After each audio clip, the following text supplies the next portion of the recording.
26 సంవత్సరాల నమ్మకం, లక్షలాది సంతోషకరమైన వివాహాలు. తెలుగు మ్యాట్రిమోనీని డౌన్లోడ్ చేయండి. టాక్సిక్ సినిమాపై అంచనాలే కాదు, అంతే స్థాయిలో బోలెడనే వివాదాలు కూడా చుట్టుముడుతున్నాయి. ట్రైలర్ పాటల్లో ఉన్న ఇంటిమేట్ సీన్స్ పై వస్తున్న విమర్శలు చాలా వినిపిస్తున్నాయి.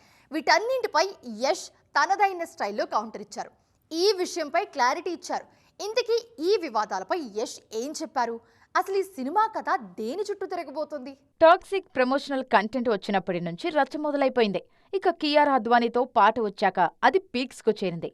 దీనిపై యష్ నేరుగా స్పందించారు. తాను వల్గారిటీని అస్సలు ఎంకరేజ్ చేయనని, ఈ సినిమాలో కనీసం ఒక్క ముద్దు సీన్ కూడా లేదని కుండబద్దలు కొట్టారు యష్. ఇంటిమేట్ సీన్స్ ఉన్నంత మాత్రాన తప్పు కాదని, వాటిని ఎంతో అందంగా చూపించామని ఆయన తెలిపారు. కేవలం టీజర్ ట్రైలర్ చూసి సినిమాను అంచనా వేయొద్దని, ఆ సీన్స్ వెనుక ఉన్న అసలు ఎమోషన్ సినిమా చూస్తేనే అర్థమవుతుందని యష్ చెప్పుకొచ్చారు.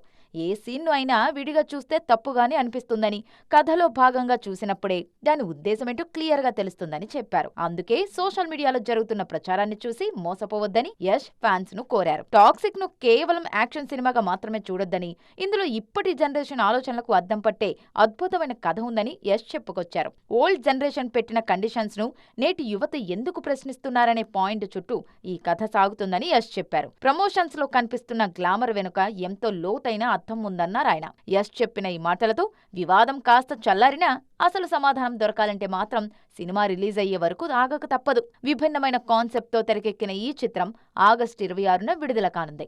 టాక్ ఎలా ఉన్నా యష్ క్రేజ్ తో బాక్సాఫీస్ దగ్గర రికార్డు ఓపెనింగ్స్ అయితే ఖాయమైపోయాయి. మొత్తానికి మరి యష్ చెప్పినంత నీట్ గా టాక్సిక్ ఉందో లేదో చూడాలి. 26 సంవత్సరాల నమ్మకం, లక్షలాది సంతోషకరమైన వివాహాలు. తెలుగు మ్యాట్రిమోనీని డౌన్లోడ్ చేయండి.